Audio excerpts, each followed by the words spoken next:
मुनिराज ने हर्षित होकर कोमल वाणी से कहा कि संपूर्ण श्रेष्ठ तीर्थों का जल ले आओ।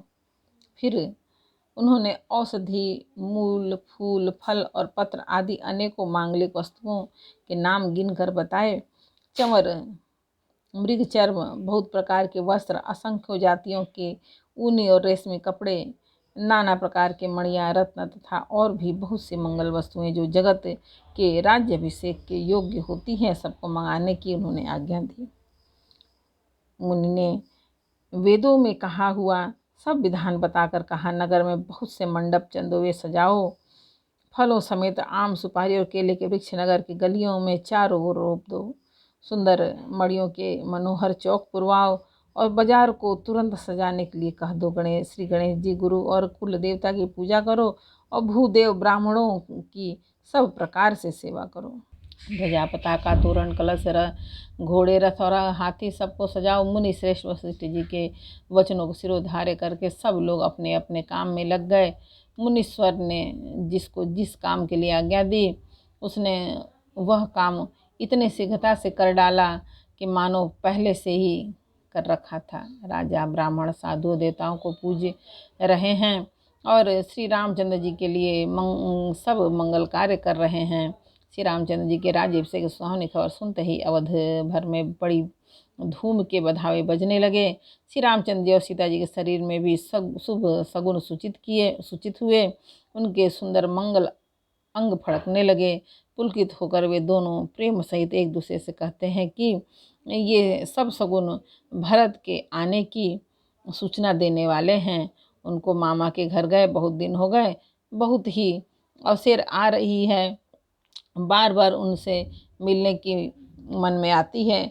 सगुनों से प्रिय भरत को मिलने का विश्वास होता है और भरत के समान जगत में हमें कौन प्यारा है। सगुन का बस यही फल है, दूसरा नहीं। श्री रामचंद्र जी को अपने भाई भरत का दिन रात ऐसा सोच रहता है जैसे कछुए का हृदय अंडे में रहता है। उसी समय यह परम मंगल समाचार सुनकर सारा निवास हर्षित हो उठा, जैसे चंद्रमा को बढ़ते देखकर समुद्र के लहरों का विलास आनंद सुशोभित होता है। सबसे पहले रनिवास में जाकर जिन्होंने ये वचन समाचार सुना, उन्होंने बहुत से आभूषण और वस्त्र पाए। रानियों का शरीर प्रेम से पुलकित हो उठा और मन प्रेम में मग्न हो गया। वे सब मंगल कलश सजाने लगी। सुमित्रा जी ने मणि और रत्नों के बहुत प्रकार के अत्यंत सुंदर मनोहर चौके पूरे। आनंद में मग्न हुई श्री रामचंद्र जी की माता कौशल्या जी ने ब्राह्मणों को बुलाकर बहुत दान दिए। उन्होंने ग्राम देवी देवताओं और नागों की पूजा की और फिर बलि भेंट देने को कहा, अर्थात कार्य सिद्ध होने पर फिर पूजा करने की मनौती मानी और प्रार्थना की कि जिस प्रकार से श्री रामचंद्र जी का कल्याण हो, दया करके वही वरदान दीजिए। कोयल किसी मीठी वाणी वाली, चंद्रमा के समान मुख वाली और हिरण के बच्चे के नेत्रों वाली स्त्रियां मंगलगान करने लगी। श्री रामचंद्र जी का राज्याभिषेक सुनकर सभी स्त्री पुरुष मन हृदय में हर्षित हुए और विधाता को अपने अनुकूल समझकर सब सुंदर मंगल साज सजने लगे।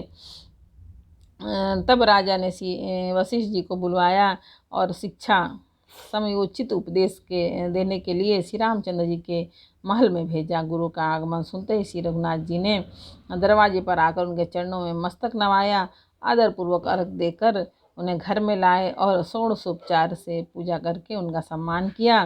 फिर सीता जी सहित उनके चरण स्पर्श किए और कमल के समान दोनों हाथों को जोड़कर श्री रामचंद्र जी बोले, यद्यपि सेवक के घर स्वामी का पधारना मंगलों का मूल और मंगलों का नाश करने वाला होता है, तथापि हे नाथ, उचित तो यही था कि प्रेम पूर्वक दास को ही कार्य के लिए बुला भेजते, ऐसी ही नीति है।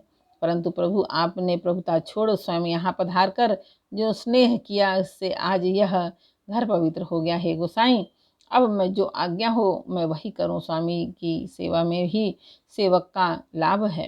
श्री रामचंद्र जी के प्रेम में सने हुए वचनों को सुनकर मुनि वशिष्ठ जी ने श्री रघुनाथ जी की प्रशंसा करते हुए कहा, हे राम, भला आप ऐसा क्यों न कहें। आप सूर्यवंश के भूषण जो हैं।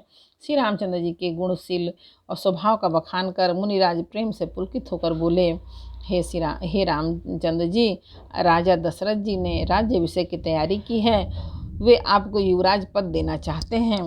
इसलिए हे राम जी, आप आज आप उपवास, हवन आदि विधि पूर्वक सब संयम कीजिए, जिससे विधाता कुशल पूर्वक इस काम को निभाह दे, सफल कर दे। गुरुजी शिक्षा देकर राजा दशरथ जी के पास चले गए और श्री रामचंद्र जी के हृदय में यह सुनकर इस बात का खेद हुआ कि हम सब भाई एक ही साथ जन्मे, खाना सोना, लड़कपन के खेल कूद, कंछेदन, यज्ञ, पवित्र विवाह आदि उत्सव सब साथ साथ ही हुए, पर इस निर्बल वंश में यही एक अनुचित बात हो रही है और सब भाइयों को छोड़कर राज्याभिषेक एक बड़े का ही मेरा ही होता है।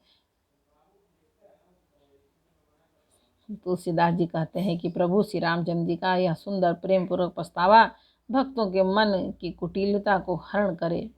उसी समय प्रेम और आनंद में मग्न लक्ष्मण जी आए। रघुकुल रूपी कुमुद के खिलाने वाले चंद्रमा श्री रामचंद्र जी के प्रिय वचन कहकर उनका सम्मान किया। एक बार बोलो रामायण मैया की जय। श्री रामचरित मानस के अयोध्या कांड का पाठ समर्पण। जय श्री राम जानकी पवन पुत्र भुजंग बली माता आदि सत्य जय भगवान।